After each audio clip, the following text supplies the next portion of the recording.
हमारी बात चल रही है इस आत्मा की। ये आत्मा 84 लाख योनियों में कहां कहां घूमा, 4 गतियों में किस तरीके से पहुंचता है, निगोद से निकलकर अव्यवहार राशि से निकलकर व्यवहार राशि में आया, असंख्य काल तक पृथ्वी काया में उलझा, अपकाया में रहा, तेऊ काया में भटका, वायु काया में उड़ा, वनस्पति काया में छेदित भेदित होता रहा असंख्य काल तक। वहां से निकला, बेंद्रिय में कुछ समय के लिए गया, तेंद्रिय में कुछ समय के लिए गया, चौरेंद्रिय में कुछ समय के लिए गया और आखिरकार उसे पंचेंद्रिय 5 इंद्रियां मिली, त्रियंच पंचेंद्रिय बना। और आपने सुना कि त्रियंच में भी जब आत्मा को मन मिलता है तो मन के द्वारा आई हुई भावनाएं हमारे अगली गति के बंध को निश्चित करती हैं।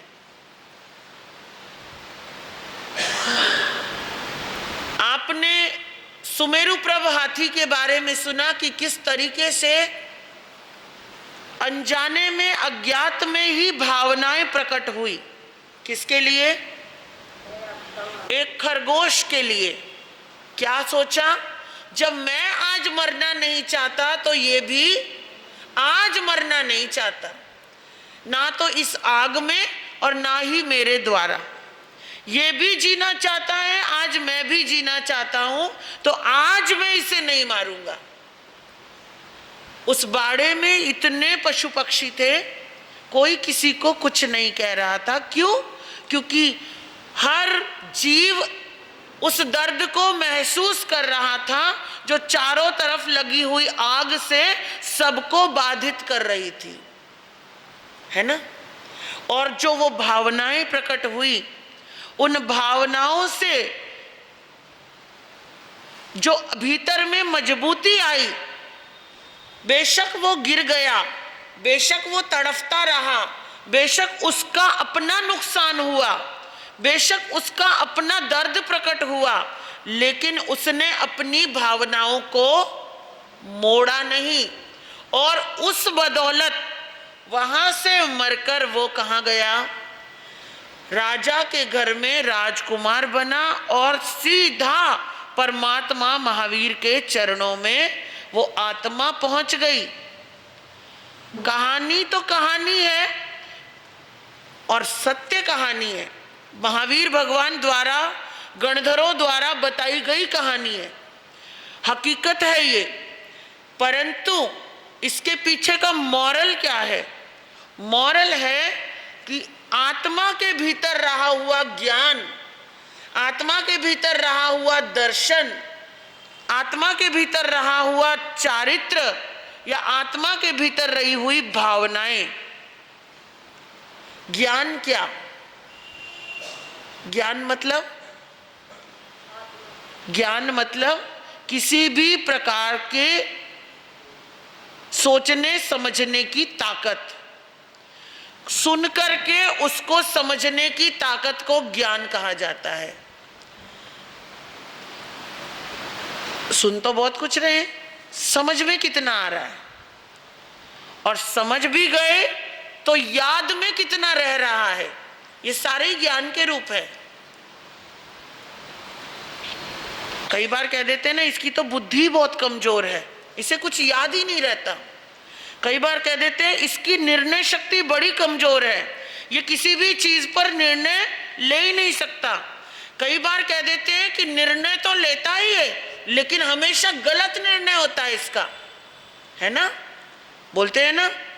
और कई बार कहते हैं कि अगर इसने निर्णय लिया है तो वो बिल्कुल सही होगा, सोचने की जरूरत नहीं है, कर जाओ। और कई बार कह देते हैं इसने सुन लिया है ना, अब ये कभी भूलेगा नहीं, इसने सुन लिया है तो इसको बराबर समझ आ गई होगी। क्योंकि हर बात के दो पहलू होते हैं, एक अच्छा भी होता है, एक बुरा भी होता है। कहने के भी हर बात के दो तरीके होते हैं, समझने के भी हर बात के दो तरीके होते हैं। और वो तरीके कहाँ से क्रिएट होते हैं? वो होते हैं ज्ञान द्वारा। किसका कितना ज्ञान है,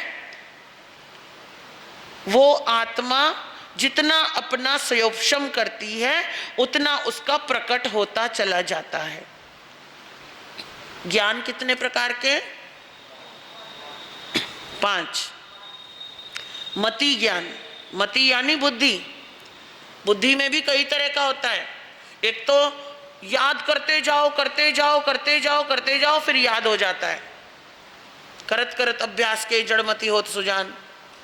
एक होता है कि एक बार पढ़ लिया और याद हो गया। एक होता है कि सोच समझ के बोला गया ज्ञान। एक होता है कि अनुभवों से आया हुआ ज्ञान। एक होता है किताबों से सीखा हुआ ज्ञान। और एक होती है इंस्टेंट बुद्धि। क्या होती है?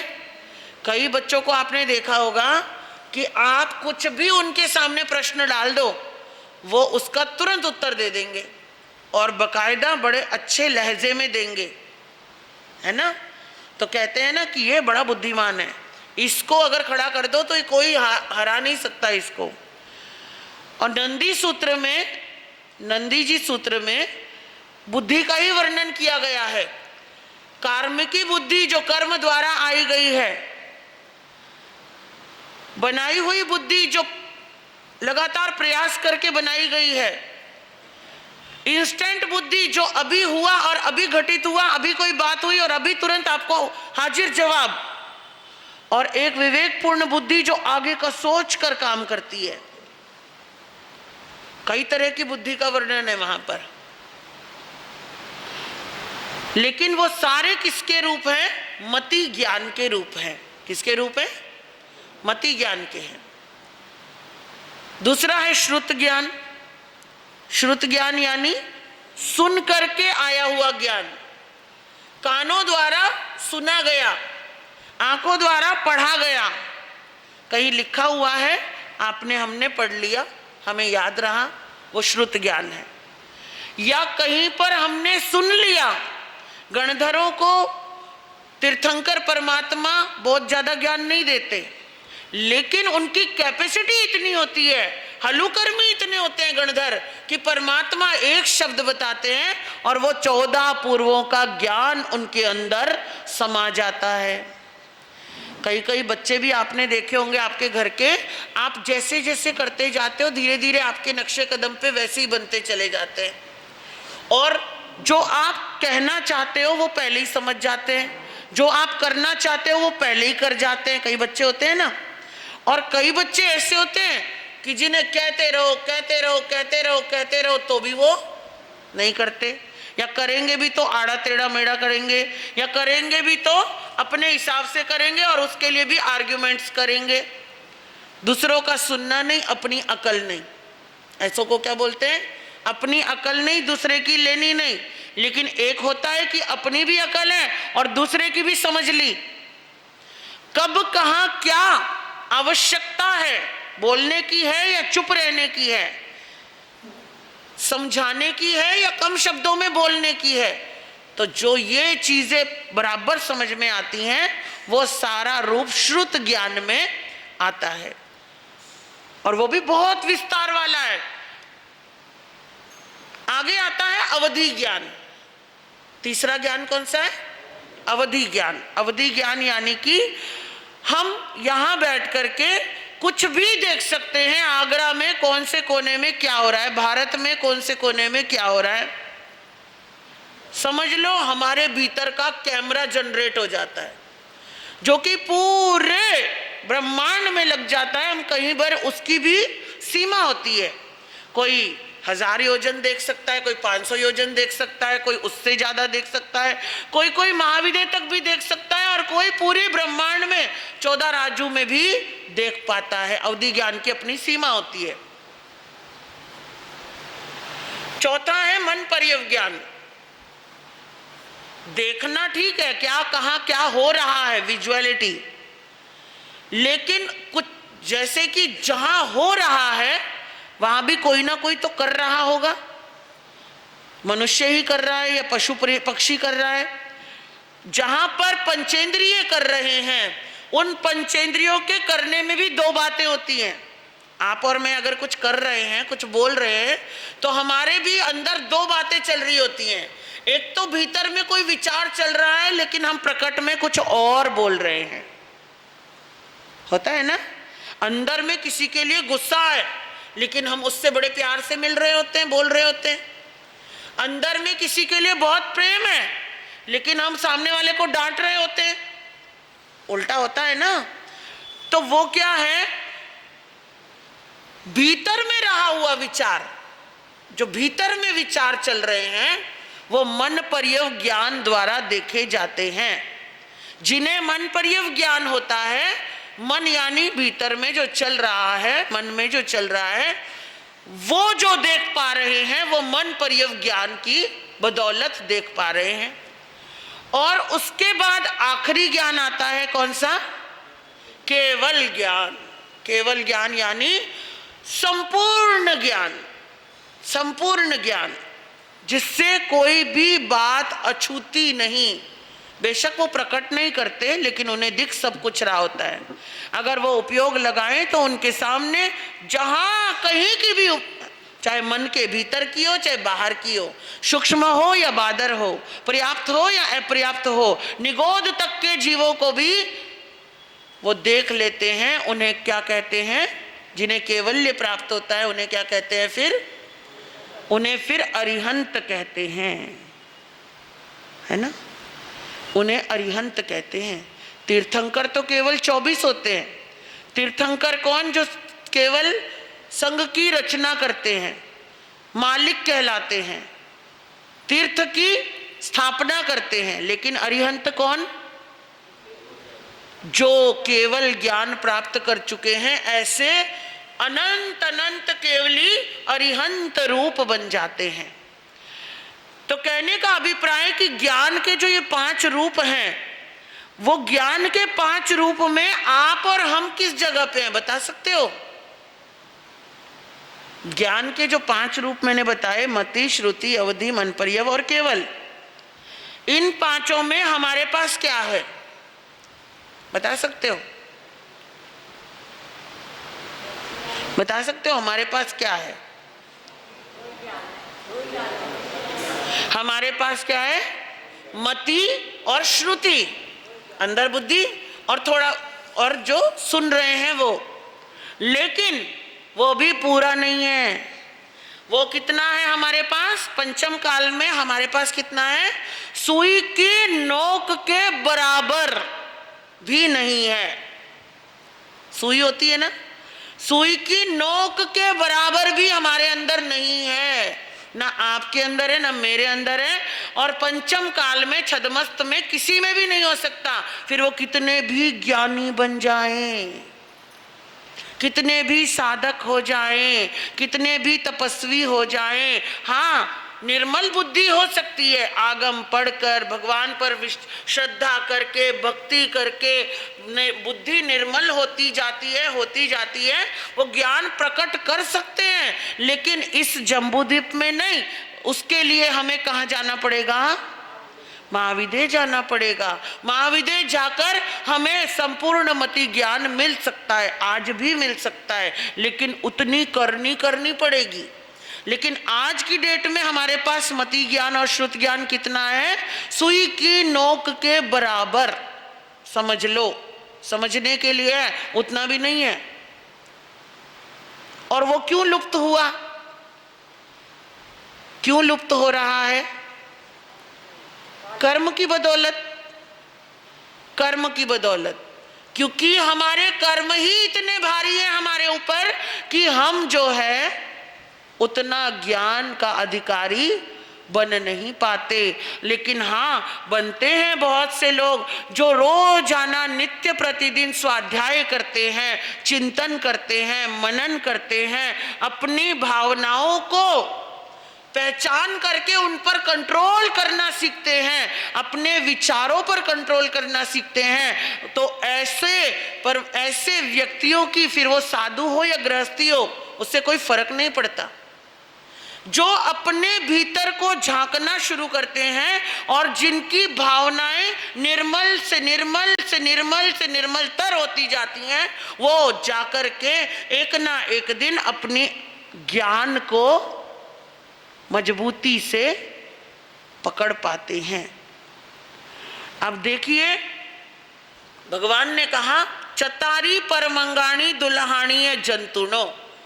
भगवान कहते हैं 4 वस्तुएं आत्मा के लिए परम दुर्लभ है। पहली, मनुष्य का भव। तो मनुष्य का भव आपने सुना कि कहां से हम चले थे और हम कहां पर आए हैं। बहुत कठिनाइयां झेली, बड़े कष्ट झेले, बड़ा सहन किया, उसके बाद सहा तो हमने था, लेकिन आज हमें याद नहीं है। क्यों नहीं है? क्योंकि ज्ञान ही नहीं है इतना। ज्ञानावरणीय कर्म का इतना बड़ा आवरण है कि हमें वो चीजें पिछले जन्म की याद नहीं है। याद तो नहीं है, लेकिन किस्मत की बात, कहीं ना कहीं कोई ना कोई भावना ऐसी भाई होगी जहां पर हमने शुभ कर्म का बंद किया और आज हम कहां आ गए? मनुष्य के भव में तो आए, सुई यानी कि हमें श्रुत भी मिला। अब देखिए, ज्ञान भी जैसे 5 प्रकार का है, मति, श्रुति, अवधि, मन, पर्यव और केवल, ऐसे ही ज्ञान 3 ज्ञान के रूप में भी आता है। मति अज्ञान, श्रुत अज्ञान और विभंग ज्ञान। अगर 25 बोल कभी आप लोगों ने सुना हो, पढ़ा हो, तो 3 प्रकार का अज्ञान भी होता है। जो मति ज्ञान है वही मति अज्ञान भी होता है, और 99% अज्ञान रूप में ही हमारा मति ज्ञान है।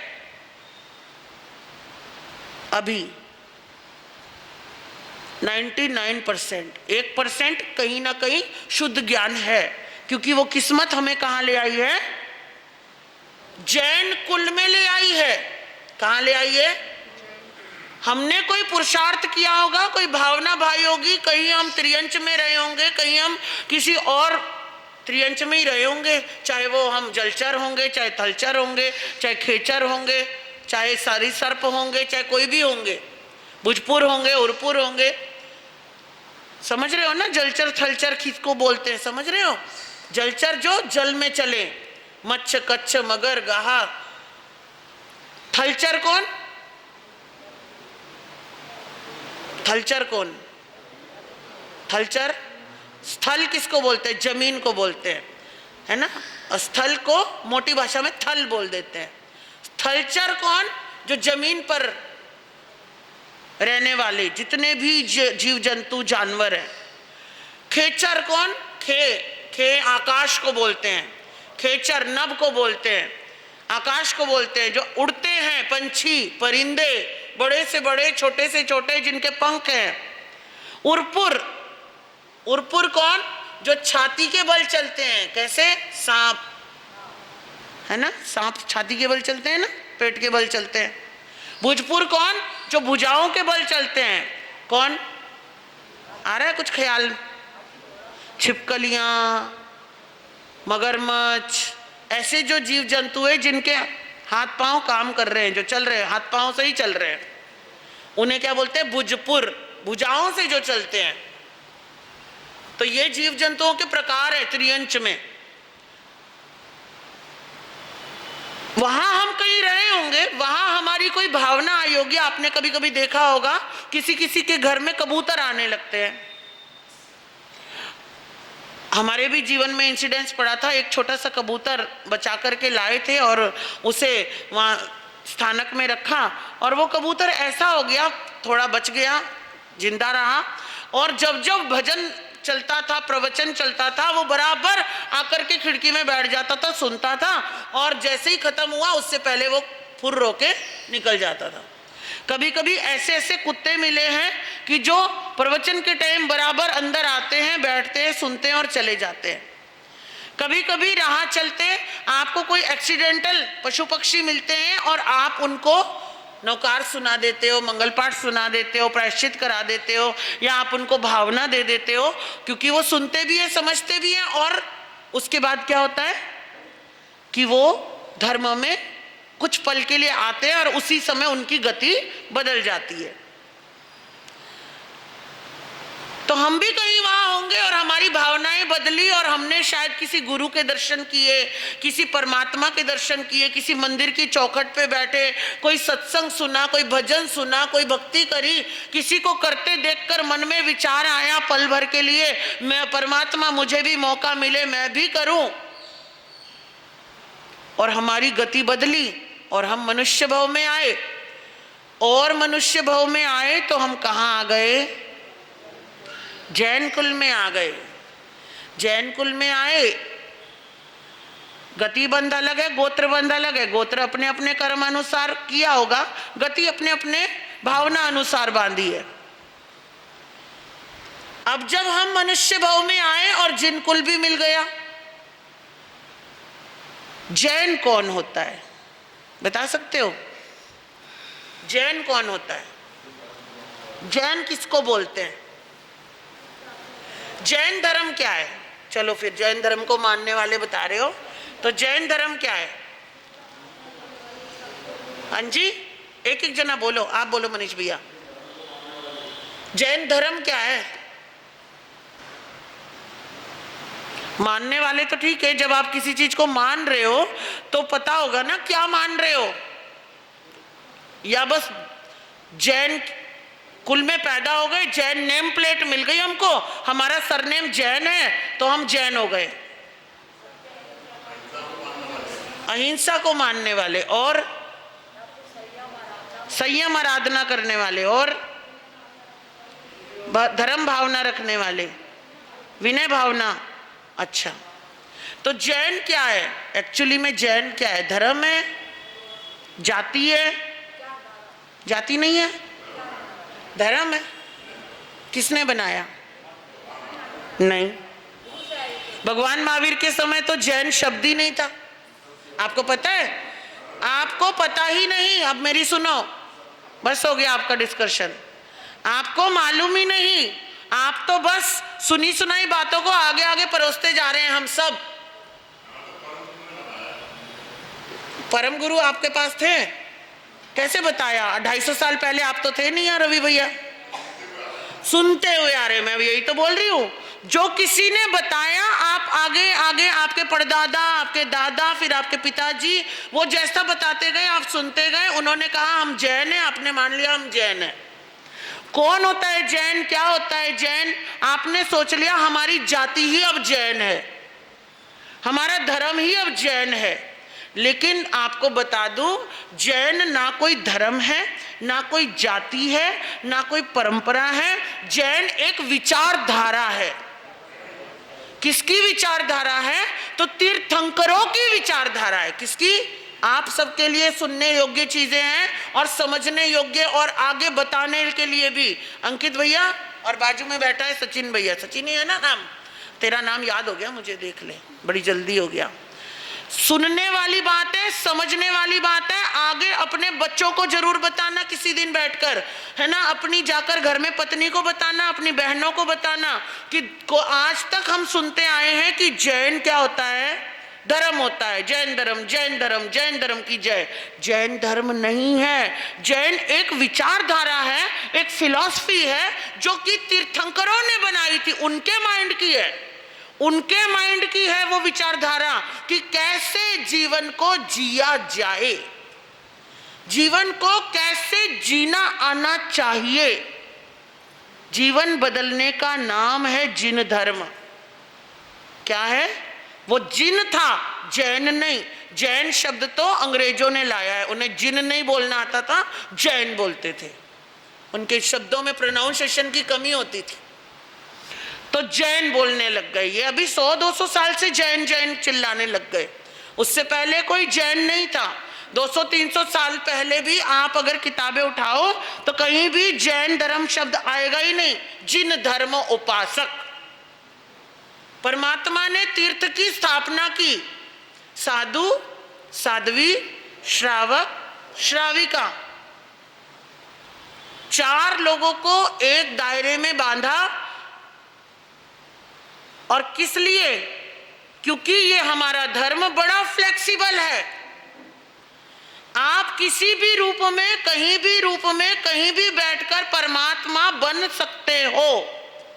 परमात्मा की पूजा करने के लिए नहीं बताया महावीर ने, आओ मुझे मानो, मेरी पूजा करो, महावीर के भगत बनो, महावीर के श्रावक बनो, ये कहीं भी नहीं है।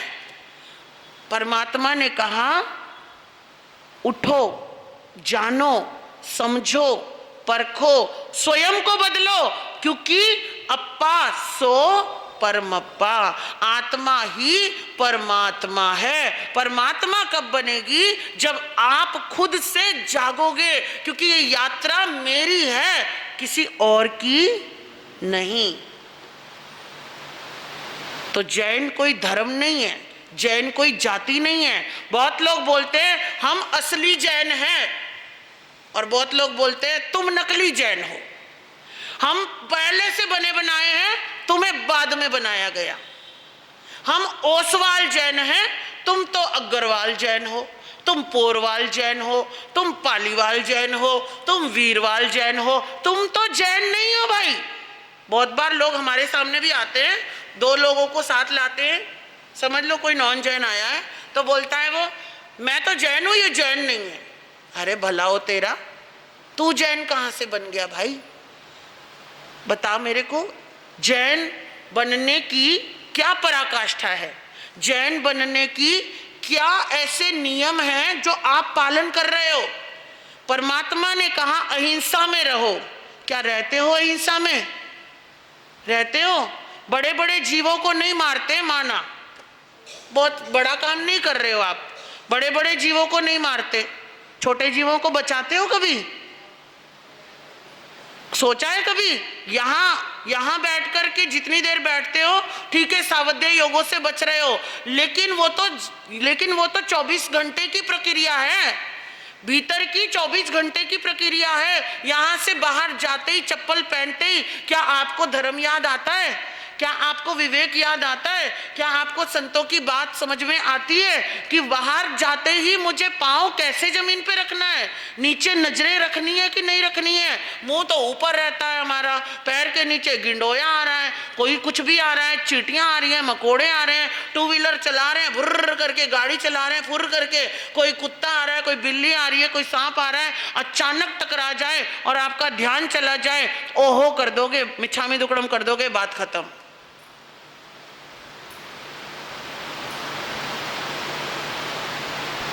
खाली मिच्छामी दुक्कड़म करने से थोड़ी हमारे पाप धुल जाएंगे। वो तो वही हो गया कि रोज पाप कमाओ और फिर साल में एक बार जाओ गंगा नहाओ और सोचो कि पाप धुल गए। एक बोतल होती है, एक बोतल पानी की, उस पानी की बोतल में आप शुद्ध क्लियर पानी है, विजुअल करना, सोचना, उसमें आप थोड़ा सा कीचड़ उठा के डाल दो तो पानी कैसा हो जाएगा? गंदा हो जाएगा। ढक्कन बंद कर दो बोतल की, ठीक है, ढक्कन बंद कर दिया। अब किया क्या? उसको भरी बाल्टी में डुबोओ, साफ करना है मुझे, ढक्कन बंद है, अंदर कीचड़ का पानी है, बोतल बहुत सुंदर है, बहुत प्यारी है, लेकिन हम क्या कर रहे हैं? उसको साफ पानी की बाल्टी में डुबोया, तालाब में भी डुबो दिया, नदी में डुबो दिया, समुद्र में डुबो लाए, साफ होना चाहिए, ये होएगा क्या? कैसे होगा? प्रैक्टिकल कैसे होगा? जब तक ढक्कन खुलेगा नहीं, और वो जो पानी है वो पानी साफ पानी में मिलेगा नहीं, धीरे धीरे उस पानी का प्रोसीजर चलेगा, गंदा बाहर जाएगा, साफ अंदर आएगा, तब जाकर के क्या होगा? एक ना एक दिन उस बोतल का पानी क्या हो जाएगा? साफ हो जाएगा। एक क्रिया ये है, बोतल खाली कर दो और नया पानी भर लो, 2 मिनट में साफ। एक क्रिया ये है कि बोतल के पीछे की तरफ क्या कर दो? छेद कर दो, आगे की तरफ ढक्कन खुला है, पीछे से साफ पानी आएगा, आगे से गंदा पानी निकलता जाएगा और बोतल में क्या आ जाएगा, साफ पानी आ जाएगा। और एक क्रिया ये है कि उसे पानी में डाल के छोड़ दो, धीरे धीरे धीरे धीरे धीरे धीरे धीरे धीरे धीरे क्या हो जाएगा, गंदा पानी हटता जाएगा, साफ पानी भरता जाएगा। 3 क्रियाएं हैं। उन 3 क्रियाओं में से चॉइस कौन करेगा? चॉइस हमारी रहेगी। हमें अपनी बोतल 1 मिनट में साफ करनी है या हमारी बोतल हमने रख के भूल जानी है, धीरे धीरे साफ हो जाएगी। चॉइस हमारी है। तो जब महावीर ने कहा कि अहिंसा जिसके भीतर है वो क्या है, जैन बन सकता है, जिन उपासक हो सकता है। वहां उन्होंने साधु साध्वी बनाए, उसमें भी 2 कैटेगरी डाली, एक जिनकल्पी, एक स्थविरकल्पी। जिनकल्पी कौन? जो साधु के जीवन में भी बहुत आगे जाए, कठिनाइयां, कठोरता से संयम का पालन करे, हाँ, जिसमें 12 प्रतिमाएं आती हैं। जिसमें क्या आती हैं? 12 प्रतिमाएं आती हैं।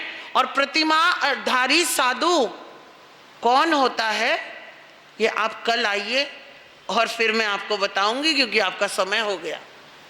समय बड़ी जल्दी भागता है, बातें बहुत सारी हैं, समय बहुत कम है। तो आपको मैं कल बताऊंगी कि प्रतिमाएं क्या होती हैं और जीवन में क्या काम करती हैं साधु के। अभी भावना सुन रहे हो ना आप? भावनाएं और प्रतिमाएं और साधु जीवन और श्रावक जीवन और सामान्य जीवन किस तरीके से महावीर ने कनेक्टेड किया है कि हमें क्या करना चाहिए और हम कर क्या रहे हैं। हम तो बोल रहे हैं हम जैन हैं, लेकिन हम वास्तव में जैन हैं क्या? चाहे वो फिर ओसवाल हो, चाहे अग्रवाल हो, चाहे वो पोरवाल हो, चाहे वीरवाल हो, चाहे माहीवाल हो, चाहे पालीवाल हो, और चाहे वो एक साधु भी क्यों ना हो, पंचमहाव्रतधारी साधु की भी बात आएगी कि उसको क्या करना था, महावीर का क्या उपदेश था और आज साधु क्या कर रहा है। आपकी बातें नहीं, मेरी भी करूंगी, है ना। तो उसके लिए आप समय पर आइए, समय पर जिनवाणी का लाभ लीजिए।